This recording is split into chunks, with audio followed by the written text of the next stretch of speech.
Hi, everybody. I worked with Bryan at CNN, but our friendship started long before and lasted long after. And Suzanne, you and I share a problem that Bryan had a hand in. My Wi-Fi has been struggling, and because he set it up, I have no idea how to fix it. So I'll just have to do with that on my own.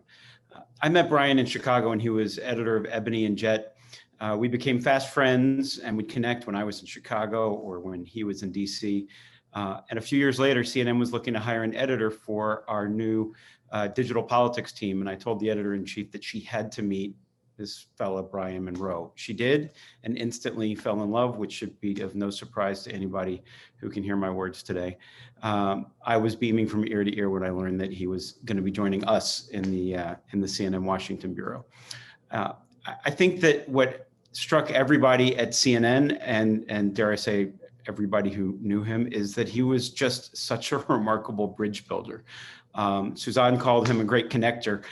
He would bridge teams, he would bridge groups, families, obviously was one of the great bridge builders between folks of different races. I've never met someone who could so easily put everyone in a room at ease. He would always find a way to connect with whomever he was talking about or talking with. If you grew up in a military family, check. If you had ever traveled to the Northwest, check. If you had ever lived overseas, check. If you had worked for a newspaper, check. If you were from any minority group at all, check. If you were a computer geek, check. Audio geek, check. If you like to grill fish on a cedar plank, check. If you love photography, check. Ever own a German car? Check. He would size you up, figure out his connection, and then the two of you were on your way. Ahead of every election, Bryan and I would do a dog and pony show around CNN in various cities, telling parts of the organization what we were planning with CNN politics for the election. I was the TV guy, he was the digital guy. And so when we were in front of a new group, we would be standing on a stage or in front of the room, and Bryan would always start off. And he would start off just with what sounded like a little story. He would say, "What a great country this is. Isn't it amazing that neither of the two people who run CNN's political coverage were born in the United States?" He would continue, "One of us was born in Trinidad and one of us was born in Germany.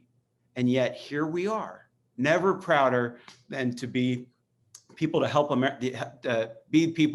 help Americans pick their next leader." And of course, as you can imagine, everyone in the room automatically jumps to their conclusions. The black guy named Monroe was, of course, born in Trinidad, they thought, and the white Aryan-looking guy named Feist, that's me, was, of course, born in Germany. And so we would go about our presentation about CNN politics, and then at some point, Bryan would detect maybe the group needed a moment to wake up or change the subject, and he would find a place to interrupt, and he would say, "Hey, Sam, how was it that you were born in Trinidad?" And of course, the group would look confused. They would start to murmur because they had already decided the black guy was from Trinidad, the white German guy was from Germany. And that was Bryan. He loved to mess with people. He loved to break molds. He loved to break misconceptions. And even more important, he loved to build bridges. He was as comfortable with a group of all white colleagues as he was with a group of all black colleagues. And he did more to mesh the two than anyone I've ever met. Before I finish, I want to make sure you hear from Bryan himself, his words. In the final piece he wrote for CNN.com, he wrote about the racial reckoning that our country has been going through over the last year. And he had a clear message for white people like me. The headline of the piece was, "America needs white people to step up."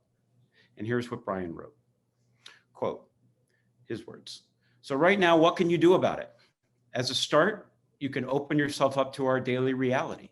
Listen with your mouths closed and your hearts open as your black friends talk about what they deal with every day. Yes, we can help you become aware, but we can't help you understand.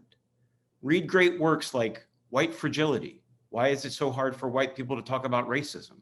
By anti-racist educator Robin DiAngelo, or Dr. Martin Luther King's Letter from a Birmingham Jail, or just do a Twitter search for the hashtag white people's homework. White people, this one is on you. You are in positions of power. You are the ones who can be the change. Do not let this opportunity slip by. America needs you to step up. Ladies and gentlemen, I have never met a person better able to deliver those words than Bryan Monroe. His life was indeed not long, but boy, was it full. Rest in peace, my friend.